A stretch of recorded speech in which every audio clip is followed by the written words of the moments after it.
So hey everyone, this is Somi and welcome back to my YouTube channel. तो ये video मैंने shoot किया था जब मैं आईसी बैंगलोर में था। तो वहाँ की फेस्ट में मैं एक्चुअली गया था, जैसा कि आपने पार्ट 1 में देखा होगा।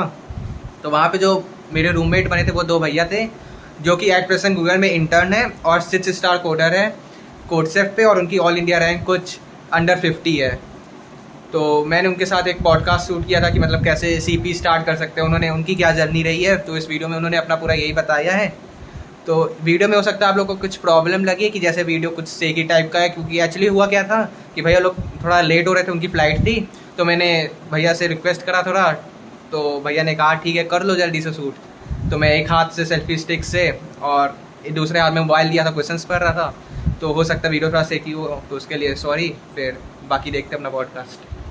मैं Nitin Gupta, fourth year CSE, just fourth year में आया and I am from Haryana. मैं ऋषभ नाहर हूँ, NSBC CS में पढ़ता हूँ, चेन्नई में रहता हूँ। और आपकी कोडसेफ रेटिंग? हम दोनों 6 स्टार एंड मास्टर्स हैं। 6 स्टार और rank all over India? Exactly याद तो नहीं है। एग्जैक्टली आने पर अंडर 50 है दोनों। अंडर 50 दोनों रैंक है कोडसेफ में। तो भैया कुछ क्वेश्चंस मुझे पूछने थे। तो आपने कब स्टार्ट किया था ये कॉम्पिटिटिव सीपी? मैंने सेकेंड ईयर की शुरुआत में किया था। मैंने भी सेकेंड ईयर की शुरुआत में CP तो शुरू करी थी। उसके पहले आधा साल मैंने हैकर रैंक पे थोड़ी प्रैक्टिस करी थी, तो बस। सो भैया आप बिगनर को कैसे कहेंगे कि कैसे कर सकते हैं सीपी की स्टार्ट? बेसिकली जैसे इसको तो थोड़ा बहुत ज्ञान था, थोड़ा कंप्यूटर मतलब इतना भी नहीं था, मतलब थोड़ा कोडिंग का ज्ञान था, इसको थोड़ा कोड कैसे करते हैं मेरे को भी नहीं था। तो मैं कहूँगा कि मैंने थोड़ा बहुत कोडिंग सीखा था। एक हिंदी में एक यूट्यूब चैनल है, मैं नाम भूल गया, माई सर्जी करके कुछ तरह से यूट्यूब चैनल है, जहाँ से पहले मैंने कोडिंग सीखा था। फिर उसके बाद मैंने अब्दुल बारी कुछ वीडियो देखी थी एंड फिर धीरे धीरे बिल्डअप होता चला गया, मतलब टाइम देते जाओ होता चला जाता, काफ़ी सारे कंटेंट। आपने सेकेंड ईयर से बेसिकली स्टार्ट किया था? हाँ, काइंड ऑफ समझ सकते हैं। सेकेंड ईयर फर्स्ट ईयर के 3/4 के बाद ओके। और मतलब फर्स्ट ईयर। हाँ, अगर स्टार्ट कर रहे हो तो सबसे अच्छा तरीका है कि अपने दोस्तों को लेके स्टार्ट करो। मतलब अगर साथ में करोगे, उनको देख देख के करोगे तो तुम करते रहोगे बेसिकली, वरना मन करेगा आज छोड़ देते हैं, कल छोड़ देते हैं। जब दोस्त साथ में देते हैं, मतलब दोस्त भी कम्पीट करते हैं बेसिकली, तो मन करता है प्रैक्टिस करने का। तो भैया आपको कितना टाइम लग गया यहाँ 6 स्टार तक पहुँचने में? हमको एक साल मान लग सकते गया। हैं 1 साल लगा। एक साल में आपने 6 स्टार कर लिया? हाँ, पर हमने पूरा दिन सीख यही किया, पूरे 1 साल हमने पूरा 1 साल मतलब बस केवल यही सीपी? हाँ, हम लॉकडाउन में था बेसिकली, हमारा सेकेंड ईयर पूरा मतलब क्वारंटीन में थे। कुछ काम तो होता नहीं था, कॉलेज का पढ़ना वरना तो हम पढ़ते नहीं है। तो एक साल से CP करी, ना कुछ डेवलपमेंट ना कुछ, CP करी, मज़ा आता था। तो भैया आप लोगों ने सीपी के अलावा भी कुछ किया, जैसे डेवलपमेंट में वेब डेवलपमेंट, एंड्रॉयड, iOS? शुरू किया था, मतलब मैंने फर्स्ट ईयर के एंडिंग में शुरू किया था मशीन लर्निंग, इंटरेस्ट नहीं आया। तो बाद में CP करी 1 साल। फिर थर्ड ईयर में थोड़ी बहुत बस हाथ पैर मारे, बस वेब डेवलपमेंट में, ऐप डेवलपमेंट में कुछ मैंने फोकस नहीं किया। इसमें थोड़ा बहुत वेब डेवलपमेंट में फोकस किया है। मैंने थोड़ा बहुत वेब डेव सीखा था, Node.js वगैरह, MongoDB वगैरह, बट इतना थ्रिल नहीं आया तो छोड़ दिया। और भैया जैसे सब मानते हैं ऐसा कि इंटर्नशिप पाने के लिए सेकेंड ईयर या थर्ड ईयर में कुछ डेवलपमेंट साइड में जाना रहता है, जैसे वेब डेवलपमेंट कर ले या एंड्रॉयड डेवलपमेंट कर ले तो इंटर्नशिप ईजिली मिल जाती है थोड़ा सा मेहनत करके। तो वो क्या करना ज़रूरी है? आप लोग की क्या इंटर्नशिप लगी थी ऐसा कुछ सेकेंड थर्ड ईयर में? मैंने ट्राई किया था सेकेंड ईयर में अप्लाई करने का काफ़ी कंपनी, बट नहीं लेते हो, मतलब पता नहीं मेरे को सब जैसे रिजेक्शन ही मिला था कि मेरा मतलब रिज्यूमे में बस एक ही चीज़ थी कि मैंने वेब डेव में थोड़ा बहुत काम किया और थोड़ी बहुत CP किया, तो नहीं क्लियर था। मेरे को जहाँ पे भी कुछ भी हुआ मेरा सिर्फ CP की वजह से ही हुआ है। मतलब मेरे को डेवलपमेंट आती नहीं है, बहुत कम आती है। तो ऐसे कहो कि तो जहाँ मतलब जो भी मैंने किया, मैंने सेकेंड ईयर के एंडिंग में एक सैमसंग में छोटी सी इंटर्नशिप करी थी। वो भी मेरे को CP की वजह से एंट्री हुई। वहाँ पे जाने के बाद तो डेवलपमेंट करना पड़ता है, बट एंट्री वो लोग DSA के बेसिस पे करवाते हैं, और उसके लिए CP अगर आती है तो हेल्पफुल रहता है काफ़ी। तो भैया आप लोगों ने इंटर्नशिप कहीं नहीं ज्वाइन करी, डायरेक्ट आपने लोगों ने गूगल पे इंटर्नशिप किया सीपी से? ऐसा नहीं है, बेसिकली जैसे मैंने 4 महीने टीचिंग की, फिर यहाँ गूगल में आया, जैसे सैमसंग रिसर्च इंटर्न किया बेंगलोर में, फिर ये गूगल में आया, थोड़ा बहुत पहले किया। थोड़ा बहुत किया है तो रेज्यूमे थोड़ा सा बिल्डअप हो जाता है, साथ में CP देते हो तो कॉन्टेस्ट में कब जीतते हो तो वो सब भी रेज्यूमे में आ जाते हैं। हाँ but I don't think Google care करती है रिज्यूमे का। हाँ। ठीक वो तो सिर्फ तुम्हारा जो दो राउंड होते हैं और उसके लिए ओटी होती है, उसमें अगर अच्छा किया हो तो गूगल रिज्यूमे उतना नहीं कंसिडर करती। उतना नहीं करती, बस देखती होगी। वो मोस्टली नाम भी नहीं पूछते इंटरव्यू में, सीधा क्वेश्चन पूछते हैं। शुरू करते हैं, देखो तुम्हारा ये सवाल है, शुरू हो जाओ। उनको मतलब ही नहीं है तुमने क्या प्रोजेक्ट बनाया, कोई पूछता ही नहीं। तो भैया आपने जैसे बताया आपने सैमसंग में काम किया और आपने अनअकैडमी में, तो भैया आपने ये कौन से ईयर में किया था? Second year. सेकेंड ईयर में। सेकंड ईयर की एंडिंग, मतलब जो समर second हॉलिडे year। जाते हैं। तो आपके अकॉर्डिंग बेस्ट रिसोर्सेज क्या क्या है जिस समय स्टार्ट कर? सीपी के लिए हाँ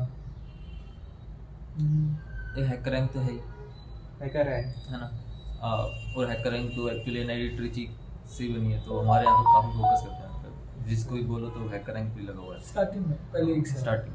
फिर हमने कोड फोर्सेस कोडशेफ पे स्विच मारा। And actually code forces CodeChef आपको क्वेश्चन तो सिखा देगा बट क्लासिकल प्रॉब्लम्स आनी चाहिए, तो उसके लिए एक CSES करके एक वेबसाइट है जिसपे 300 के आसपास प्रॉब्लम्स हैं। मतलब 200 करेबल्स प्रॉब्लम तो आप कर सकते हो आराम से, काफ़ी अच्छी प्रॉब्लम्स हैं। हमने की हुई है वो प्रॉब्लम्स, तो अच्छा CSES अच्छा रिसोर्सेज है।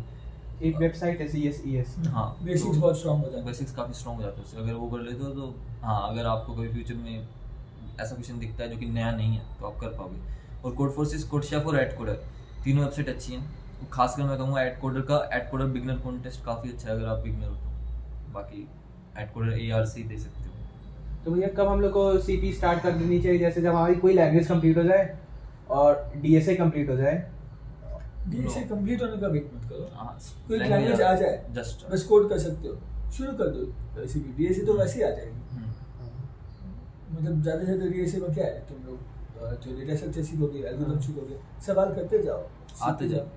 ओके, मतलब CP के लिए DSA आना जरूरी नहीं है, वो टाइम टू टाइम अपने आप आता है। सीपी करते करते डीएसए आएगी। क्या भैया आपके मन में ऐसा कोई थॉट है कि CP छोड़ दे, कभी इंटरेस्ट ना आ रहा हो, मतलब या बहुत हार्ड लगने लगी? ऐसा हुआ है कि रेटिंग स्टैग्नेंट हो गई थी, मतलब बढ़ने नहीं लगी थी, कभी कॉन्टेस्ट में गिर जाती थी। मतलब ऐसे नहीं कि सीपी से मन नहीं उठा कभी, बट कॉन्टेस्ट देने से बीच बीच में कभी कभी ऐसे रहा है मेरे को कि नहीं देते हैं कॉन्टेस्ट, आज छोड़ देते हैं। लेकिन सीपी में तो मन रहा है मेरा हमेशा। ऐसा है, हम दोनों पहले जब कम्पीट करते थे तो ऐसा था कि कौन अच्छी रैंक करते कौन अच्छी, बट जैसे इंटर्न लग गई हम दोनों ने बेसिकली कंपटीशन छोड़ दिया। वो मतलब तो- एक लेवल के बाद हम दोनों ने एक दूसरे से कम्पीट करना छोड़ दिया ज़्यादा। हाँ, जब से हमारी प्रोग्रेस भी हटी। प्रोग्रेस भी बंद होगी, लेकिन अब वापस थोड़ा शुरू करेंगे। करेंगे intern तो आपने कब से छोड़ा है अभी CP? मान सकते 7 to 8 मंथ पहले। 7 to 8 मंथ पहले आपने CP किया। ऐसे नहीं कि पूरा छोड़ दिया, कभी कभी महीने में एक बार कॉन्टेस्ट महीने में एक बार। लेकिन पहले जैसे हम हर रोज प्रैक्टिस किया करते थे, एक दूसरे से सवाल डिस्कस किया करते थे, वो नहीं करते। तो भैया आप लोग प्रैक्टिस कहाँ से करते थे? मतलब ऐसे था कि मैं तो काफ़ी सारे वर्चुअल कॉन्टेस्ट देता था कोड फोर्सेस में। Code forces. हाँ, ऐसा काफ़ी सारी वेबसाइट है जो कि इन वेबसाइट्स पे बिल्डअप है, जैसे kenku.com करके है जो कि एडकोडर पे बिल्डअप है, जहाँ पे आपको मस्ट नाइस चार्ट दिखता है क्वेश्चंस का कि आपने कौन से क्वेश्चन किए हैं कौन से नहीं किए। कोड फोर्सेस के लिए CF लैडर करके है। ऐसे काफ़ी सारी वेबसाइट है जो इन सब पे बिल्डअप है, तो मैं उनको खोलता था, उन पे जो क्वेश्चन मेरे को दिखते थे जो कि नहीं किए हुए हैं उनको खोलता था, करता था। तो ऐसा रैंडम था। और काफ़ी सारे अच्छे अच्छे ब्लॉग्स भी हैं कोड फोर्सेस पे जो कि मैं फॉलो करता था। एक प्रॉब्लम टॉपिक्स करके नाम से एक ब्लॉग है जिसपे लिटरली 1000 से ऊपर प्रॉब्लम्स का टैग है कि ट्राई के लिए आपको ये प्रॉब्लम सोल्व करनी चाहिए। वो सब अच्छी प्रॉब्लम्स है, मैंने वो भी सोल्व की थोड़ी थोड़ी। तो मतलब ऐसा कि ऐसा नहीं है कि आपको पहले से एक लिस्ट चाहिए रिसोर्सेज की, आप जस्ट जाओ घुसते चले जाओ। रैंडम। कोई रोड मैप नहीं है, बस शुरू करना। और भैया जैसे कि होता है रिवीजन करने का, प्रोग्रामिंग में भी रिवीजन की जरूरत पड़ती है। रिविजन नहीं बोलूँगा, बट प्रैक्टिस मतलब टच की बहुत ज़रूरत पड़ती है। अगर तुम 3 महीने बाद डायरेक्ट आके वापस प्रोग्रामिंग करोगे तो तुम उस टच में तो नहीं रहोगे जब तुम छोड़े थे। लेकिन टच में वापस आना मुश्किल नहीं है, 2-3 हफ्ते लगेंगे ज़्यादा से ज़्यादा। लेकिन ऐसे कुछ रिविजन नहीं होता कुछ, क्योंकि बेसिकली सब सोचना ही है। जैसे एक तो DSA के कोड है जो तुम्हें याद नहीं रहेंगे, याद करने की जरूरत भी नहीं है ऐसे। तो इसके लिए हम लोग टेम्पलेट बना के रखते हैं कि जब भी जरूरत पड़ती है तो टेम्पलेट यूज़ कर लेते हैं। जैसे मैं अभी दिल्ली एयरपोर्ट पे था तो मेरे को तो कुछ याद ही नहीं था, तो मैं सारे टेम्पलेट पढ़ के आया कि ठीक है भाई कि कोड कर पाए उधर। तो ऐसा है, रिवीजन कुछ नहीं है, बस आपको याद होना चाहिए कि बेसिकली क्या चीज़ थी ये। जैसे अगर बेसिस वेक्टर की बात करूँ तो ये काफ़ी अच्छा टॉपिक है, बट ऐसा नहीं है कि माइंड में फिट हो जाता है, तो थोड़ा बहुत पढ़ना पड़ता है उसके बारे में। तो 5-6 मिनट देखोगे तो आपको याद आ जाता है, ओहो ये सब चीज़ें थी। तो ये कि रिवीजन कुछ नहीं है, बस आपको आता है तो माइंड में फिट है पहले से ही, बस आपको समझ गए तो माइंड में फिट है बस। क्योंकि तो आपने ऐसे नहीं पढ़ा है कि फर्स्ट लाइन ये लिखना है, सेकंड लाइन ये लिखना है। आपने ऐसा पढ़ा है पहले हमें ये करना है, बाद में ये करना है। वो लाइन खोद के तुम लिख ही लोगे कैसे। आप कोडसेफ और कोड फोर्सेस में क्या ज़्यादा प्रेफर करेंगे, मतलब ऑन द, या फिर आप किसी बेसिस पे बता दीजिए इस बेसिस पे कोडसेफ ज़्यादा अच्छा है, इस बेसिस पे कोड फोर्सेस ज़्यादा अच्छा है? करंट तो नहीं पता, करंट सिनारियो 6-7 महीने पहले की बात करता हूँ। अगर तुम्हें अच्छे थोड़े डिफिकल्ट प्रॉब्लम्स लेकिन करने लायक, ठीक है, थोड़े डिफिकल्ट करने लायक और वेल नोन डेटा स्ट्रक्चर पे, ठीक है, थोड़े एडवांस में वो करने तो कोडसेफ बेटर है, ठीक है। लेकिन अगर तुम्हें कंस्ट्रक्टिव टाइप कुछ एकदम नया सा जो पहले कभी नहीं देखा हो, कुछ अलग सा हटके सा सोचने जैसा करना है, वो वहाँ पर कोड फोर्सेस बेटर है। जैसे मैं बता रहा हूँ कि मतलब काफ़ी सही बात बोली, इसमें बिल्कुल ऐसे ही है। जैसे हम कोडसेफ पे जब कॉन्टेस्ट देते हैं तो हम लास्ट वाले क्वेश्चन पे भी हाथ पैर मारते हैं, बट कोड फोर्सेस में ऐसा नहीं है। हम लोग एक स्टेज के बाद हाथ पैर एक ही क्वेश्चन मारते हैं, उसके आगे वालों पे नहीं मार पाते। मैं कहना चाह रहा हूँ कि कोडसेफ पे क्वेश्चंस काफ़ी ऐसे आते हैं कि मतलब अगर आप करना चाहते हो कॉन्टेस्ट, अगर बेसिकली मन है देने का तो आप क्वेश्चन कर सकते हो। ऐसा है, कोड फोर्सेस पे आपको नहीं पता तो नहीं होगा। मतलब मैं कहूँगा कि दोनों के अपने अपने फायदे। जैसे कोड फोर्सेस पे जो एजुकेशन राउंड होता है तो काफ़ी अच्छा होता है, मतलब वो कोडसेफ से काफ़ी सिमिलर होता है। मेरे को एजुकेशन राउंड काफ़ी पसंद है। तो यार मतलब काफ़ी सारे टाइप के कॉन्टेस्ट होते हैं हर वेबसाइट पे, तो पता नहीं, जैसे कोडसेफ पे लंच टाइम मेरे को काफ़ी बेटर लगता है, कोड फोर्सेस पे एजुकेशन बेटर लगता है, एड कोडर पे ABC अच्छा लगता है। तो मतलब तरीके का राउंड है जो कि अच्छे लगते हैं। ऐसा नहीं है कि पूरी वेबसाइट पे सेम टाइप के क्वेश्चंस हैं। तो भैया आप लोग को अपने से कुछ बताना है कि कैसे कोई बिगिनर स्टार्टिंग से एंड, आपने उन्होंने जैसे एक साल में CP में 6 स्टार कर लिया कोडसेफ में, और इंडिया के अंदर अंडर 50 रैंक ले आया, तो कोई ऐसी टिप? अभी थोड़ा तो मुश्किल है, ठीक है, क्योंकि अभी तो आप लोगों को ऑफलाइन क्लासेस होगी, मतलब ऐसे स्टूडेंट कह रहा हूँ, ऑफलाइन क्लासेस होगी, उसके लिए पढ़ना तो पड़ता है। ऐसा नहीं कि छोड़ सकते हो अटेंडेंस, तो पूरे दिन तो CP नहीं कर सकते, ठीक है। लेकिन दिन का 2-3 घंटा का दो, ठीक है, तो भी 1 साल काफ़ी है एक्सपर्ट कैंडिडेट मास्टर बनने के लिए। अगर अच्छे से समझो, बेसिकली अच्छे से समझो और करते जाओ, कंपटीशन हो थोड़ा बहुत, पुश रहे तो ज़रूरी है। तो मैं तो बस यही बोलूँगा कि कोई ऐसे शुरू कर दो, बस ऐसे नहीं कि मेरे को एक अच्छा रिसोर्स चाहिए, मेरे पास एक रोड मैप नहीं है, ऐसे शुरू कर दो, मिल जाएंगे सब रिसोर्सेस आप लोगों को। कोड फोर्सेस अच्छा वेबसाइट है रिसोर्सेस के लिए, बस टाइप करो कि मेरे को ट्राई सीखना है, ट्राई कोड फोर्सेस, मिल जाएगा अच्छा ब्लॉग। तो सीखना तो शुरू कर दो, कॉन्टेस्ट देते जाओ, हो जाएगा। मतलब 1 साल में अगर एकदम मास्टर नहीं तो भी करंट लेवल से बहुत ऊपर प्रोग्रेस आएगी, ऐसा फील होगा बस। जैसे भैया आप लोग ने बताया आप लोग रोज 2 से 3 घंटा देते थे, तो 1 साल में आप लोग का होगा? हम 2 से 3 घंटा नहीं देते थे, हम पूरा दिन देते थे। हाँ, पूरा दिन हम क्वारंटीन में थे, क्या करते हैं। हाँ, तो मेरी एडवाइस भी एक तो ये रहेगी कि बेसिकली कि शुरुआत कर दो, बेसिकली वेट मत करो किसी भी चीज़ के हैपन होने का। और सेकंड, किसी को पकड़ लो जिसके साथ आप कम्पीट करने वाले हो, जिससे आपके साथ जेलस हो, गुस्सा है कि आप हारो। वो एक रैंक ज़्यादा कैसे आ गया, वो इसने 1 साल ज़्यादा कैसे, वो 1 साल ज़्यादा मैं भी कैसे तो कर सकता था। मैं भी तो कर सकता था, काइंड ऑफ ऐसा आपके अंदर है। तो ऐसा कोई दोस्त पकड़ लो, और जबकि ऐसा भी नहीं कि वो दोस्त ऐसा हो कि भाई वो भी ऊपर नहीं जाना चाह रहा, मतलब वो भी ऊपर जाना चाहता है तो आप भी साथ साथ ऊपर पहुंच जाओगे। तो ऐसा है कि एक्चुअली हमें भी कोई गाइड करने वाला नहीं था, हमें भी नहीं पता था कि मास्टर वास्टर, मेरे कॉलेज में भी ऐसा कोई नहीं है कि कोई बंदा रेड कोडर मेरे को समझा रहा है कि आओ भाई आओ तुम्हें मास्टर बनाना सिखाता है, ऐसा नहीं। हम लोग बस साथ साथ करते गए और कोड फोर से ऐसा है कि आपका लक होता है तो अच्छा कॉन्टेस्ट आ जाता है और आप E तक कर देते हो, कॉन्टेस्ट खराब आता है तो आप C तक ही कर पाते हो। तो बस लगे रहो, कोई ना कोई कॉन्टेस्ट आपका अच्छा आएगा, और मतलब कोई ना कोई टाइम पीरियड आएगा जिसमें आपका काफ़ी अच्छा टाइम चलेगा और आपकी रेटिंग बढ़ेगी। तो सब रैंडम प्रोसेस है यार, ऐसा कोई मतलब कोई फिक्स नहीं है कि मतलब सब पहले लगते कि आप अब जेई में कोई ऐसा तो ना कह सकता है कि भाई ये बुक फॉलो करो तो तुम्हारा हो जाएगा, सब अपने अपने हिसाब से पढ़ते हैं। तो भैया आप लोग ने सारे कॉन्टेस्ट अभी तक के सब साथ में दिए हैं, सब साथ में निकाले हैं? काफ़ी सारे कभी कभी कोई अवेलेबल नहीं होता है तो ठीक है। मतलब मान सकते हो कि 90% के आसपास तो साथ दिया।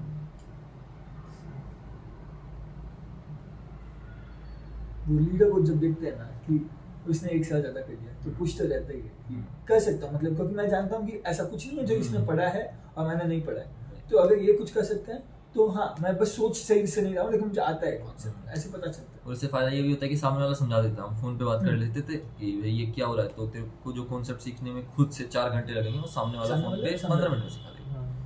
तो ये भी फायदा है, मतलब किसी के साथ होना जरूरी है। जैसे हम 4 हैं एक्चुअली, 2 नहीं है, एक ऋतिक भी एक सौभाग्य भी है, तो हम चारों मिलके करते थे, तो बेसिकली 4 आपस में डिस्कस करते थे तो मजा आता था। और भैया कॉलेज के साथ ही सब जब भैया ऑफलाइन हो गया आपका कॉलेज, तो क्या क्या डिफिकल्टीज हुई सीखी? बहुत डिफिकल्टी हुई। देखो कॉन्टेस्ट का टाइमिंग क्या रहती है जनरली 8 से 9, 8 से 10। कॉलेज में आप अपनी मर्जी से नहीं कर सकते, कॉलेज का एक शेड्यूल है कि इस टाइम से इस टाइम पे खाना खा सकते हो। हम हॉस्टल में रहते थे बेसिकली, इस टाइम से इस टाइम पे खाना खा सकते हो, इस टाइम से इस टाइम पे क्लास जा सकते हो। तो अब वो शेड्यूल मैच शो करता नहीं था, तो अलग से टाइम निकालना पड़ता था। ज़्यादा तो नहीं निकाल पाए क्योंकि पढ़ना भी था, असाइनमेंट्स भी बहुत मिलते थे, लेकिन जो थोड़ा बहुत निकाल देते टाइम उसमें हमने सी एस थोड़ी बहुत करी थी लास्ट का एक सेम। तो हम कॉन्टेस्ट तो नहीं दे पाते थे क्योंकि टाइम सेट नहीं होता था, तो अलग से प्रैक्टिस करते थे। हाँ, मतलब ऐसा कि कॉलेज में जाके बहुत कम नहीं किया, मतलब जो करते थे उसका तो 10% भी नहीं किया, बट कर लेते थे थोड़ा बहुत जब भी टाइम मिलता था। मतलब जो आप लोग 6 स्टार अचीव किए वो मेजरली क्वारंटाइन की वजह से हुए। हाँ, अगर क्वारंटीन होता तो हम 6 स्टार तो हम 6 आ गए, टाइम नहीं होता। पता ही नहीं था।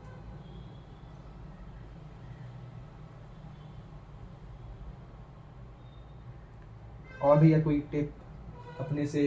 हाँ, तो मुझसे वो शुरू हो जाओ, ये बिगिनर अगर बिगिनर हो, अगर रुखे हो कि कुछ किसी चीज़ का वेट कर रहे हो तो वेट मत करो, शुरू कर दो बस। और भैया इंटर्नशिप क्या सच में ज़रूरी है? डायरेक्ट अगर कोई लड़का डेवलपमेंट की साइड गया ही नहीं, केवल और केवल सीपी पे फोकस किया 3 साल 4 साल, और वो अप्लाई कर रहा है सर्विस प्रोडक्ट बेस्ड कंपनीज में जैसे अमेजोन, माइक्रोसॉफ्ट, तो क्या ये सही है?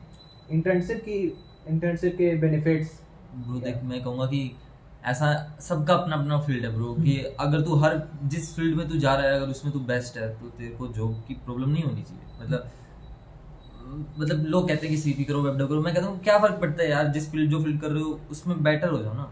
ये सही बोला। हाँ, तो कि सीपी कर लो, पूरे 4 साल सीपी कर लो, अगर तुम वन ऑफ द बेस्ट नहीं हो, मतलब अगर तुम टॉप के 1%, टॉप के 2% में नहीं आते हो तो वो फायदा नहीं है।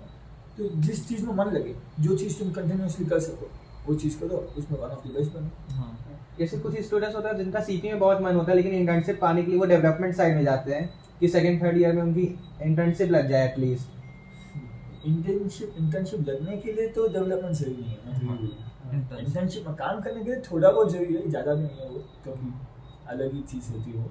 लेकिन इंटर्नशिप लगने के लिए डेवलपमेंट इतना जरूरी नहीं है, थोड़ी बहुत आ जाए कि बस पता हो कि वेब डेव होता क्या है, कैसे बेसिक नोड का कोड लिखते हैं, नोड एक्सप्रेशन लिखते हैं, बस इतना पता हो काफी है। एक छोटा सा प्रोजेक्ट हो जाए। इंटर्नशिप के लिए तो मतलब हमारे कॉलेज में जो कंपनी आती हैं वो सब मतलब कोई पूछती नहीं कि इतना कि आपने क्या काम किया हुआ है पास में, बस कुछ किया हो। हाँ, एक्चुअली कंपनीज ये चेक नहीं करती इंटर्नशिप के दौरान कि आपको क्या आता है, वो चेक करती है कि आप क्या सीख सकते हैं। तो मैटर नहीं करता कि आपको पहले से क्या आता क्योंकि अगर तुम कंपनी में जाओ तो तुमने जो भी सीखा कुछ काम नहीं है, आना कुछ वाला। काम नहीं। उनका अलग फ्रेमवर्क है, उनका अलग सिस्टम है, सब अलग है। तो तुम कितनी जल्दी सीख सकते हो उनका काम, कितनी जल्दी उनके फ्रेमवर्क से अडैप्ट कर सकते हो, वो इम्पोर्टेंट है, ना कि तुम्हें पहले से कितना आता है। अब पहले से गिट आता तो क्या फर्क पड़ता है, उधर जाके तुम्हें नई चीज़ सीखनी है। और भैया आप लोग को कौन कौन सी लैंग्वेजेस आती है? अब लैंग्वेज आना तो मैं कुछ सी लिख सकता हूँ, ऐसे आती तो ठीक है। C++ में सिर्फ सीपी जितना है, मतलब सिर्फ सेट, मल्टी सेट, ये सब यूज़ करना, एसटीडी यूज़ करना, वो आता है मेरे को। C++ में इतने लाइब्रेरी से ऐसे कुछ नहीं आता। जब जिस चीज़ की ज़रूरत पड़ती है तब वो चीज़ सीख लेते हैं बस। हाँ, बट मेन C++ ही थी जो मैं सीपी के लिए यूज़ की। मतलब ऐसा यार लैंग्वेज को डिपेंड नहीं करता, जो आती है उसे करो। सीपी के लिए थोड़ा सा C++ ज़्यादा फोकस करो। पाइथन से शुरू कर लो, ठीक है, कोई प्रॉब्लम नहीं है। पाइथन से शुरू करोगे, थोड़ा आगे बढ़ जाओगे, आसानी होगी थोड़ी स्टार्टिंग में। लेकिन उसके बाद पाइथन में थोड़ी सी स्टैग्नेंसी आ जाएगी, थोड़ी सी स्पीड की प्रॉब्लम होती है पाइथन में। उसके बाद सी प्लस में शिफ्ट कर लो या फिर शुरू सी प्लस प्लस से कर लो, कोई प्रॉब्लम। हाँ, मैंने स्टार्ट सी प्लस प्लस से की थी, इसने स्टार्ट पाइथन से की थी, इसको प्रॉब्लम हुई एंड में तो इसे सी प्लस प्लस शिफ्ट मार लिया। ठीक है, शुरुआत तो अच्छी हुई थी, कोड जल्दी होते थे, टाइप थोड़ा शुरू करता हूँ मैं, कोड जल्दी होते थे, कोड आसान होते थे लिखना। लेकिन बाद में जब थोड़ा लेवल बढ़ने लगा तो डी करने लगे तो पता चला डी तो पाइथन में हो ही नहीं सकते, कभी बहुत स्लो हो जाता है, तो इसलिए सी प्लस मतलब ऐसा है कि जो करने वाले पाइथन में करते सी बात नहीं, बट बहुत प्रॉब्लम्स होती हैं कि Python देखो, में। हाँ ऐसा कि नहीं कि पाइथन में नहीं कर सकते, क्योंकि है कुछ लोग जो पाइथन में ही करके रेड है ऐसे। लेकिन अगर तुम एक नॉर्मल पर्सन हो, तुम्हें कभी कभी लगेगा यार ये सब ये लॉजिक तो मैं सी प्लस में लिखता तो पार हो जाता, लेकिन पाइथन में क्यों नहीं हुआ।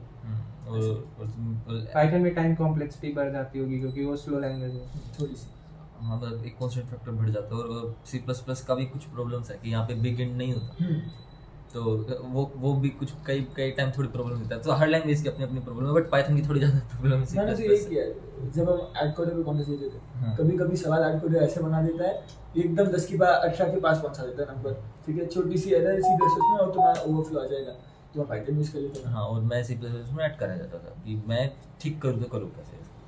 तो यार देख, सब आपके अपने अपने लैंग्वेज के बेनिफिट है, जो तुमको अच्छी लगती है वो स्टार्ट करो। और यार एक टाइम के बाद है तुम लोगों को लगेगा लैंग्वेज ऐसा कोई प्रॉब्लम नहीं है, प्रॉब्लम नहीं है। 2-3 दिन में सीख सकते हो कोई भी। सी पे जितना कोड इतना जितना लैंग्वेज से 2-3 दिन में सीख लोगे।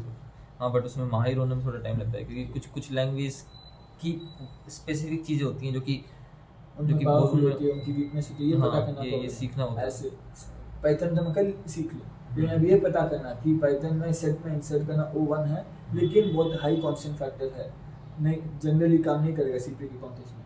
पाइथन में शॉर्टकट तरीके से कैसे, मतलब सी प्लस में मल्टी सेट है, पाइथन में ऐसा कुछ भी नहीं है, तो उसको ऑल्टरनेटिव कैसे यूज़ करें, ये सब समझने में तो प्रैक्टिस करनी पड़ती है, अलग अलग लोगों के कोड देखने पड़ते हैं, अलग अलग ब्लॉग्स पढ़ने पड़ते हैं, तभी समझेंगे। और मतलब जैसे जब एरे डिक्लेयर करते हैं तो कैश की प्रॉब्लम होती है, मल्टी डायमेंशनल, तो ये सब चीज़ें जब मतलब लैंग्वेज कर रहे हो तो तुम्हें समझ में आ जाती है, तो टाइम लगता है। लैंग्वेज करने से वो नहीं समझोगे, सवाल करने से देखोगे यार इसका और मेरा कोड सेम तो है, इसका पावर मेरा क्यों नहीं हुआ, मैंने तो बस AR ऑफ A कमा B दिया, उसने B ऑफ B कमा A दिया, मतलब जब बहुत क्लोज हो, जनरली ऐसी प्रॉब्लम होती है, तो तुम्हें रियलाइज होता है अरे ये तो कैश के कारण होगा, तो ठीक है तुम अगली बार ये ध्यान रखोगे। तो ये सब चीज़ें तुम्हें कोई रोड मैप में नहीं सीखेंगे, तुम जब इसे करते कोई जाओगे रोड मैप नहीं बता सकते तुम।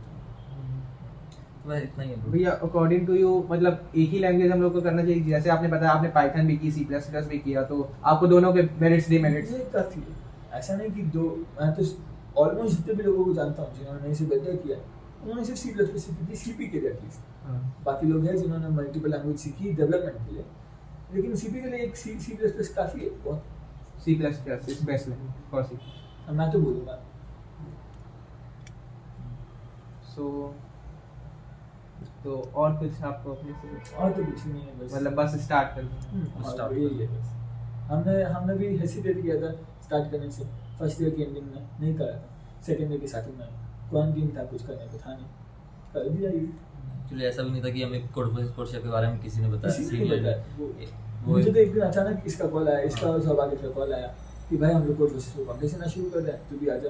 मेरे को सीपी तो आती नहीं थी, बस आके हमको थोड़ा बहुत करा चले गया, मैं मजा आने लगा। तो हम लोग- स्टार्टिंग में तो मेरा ग्राफ देखोगे तो स्टार्टिंग में ऐसा कुछ है, ठीक है, क्योंकि शुरू किया पता नहीं कैसे लिखते हैं, मैं पाइथन में कोड लिखा गया था, पता नहीं पाइथन में सबमिट कैसे करते हैं, तो ठीक है थोड़ी 2-3 नोटिस लिए समझी, धीरे धीरे हो गया ऐसे ही। सो तो आज के लिए फिर इतना ही करते हैं। बस ऑल द बेस्ट बोलूँ ना। All the best guys.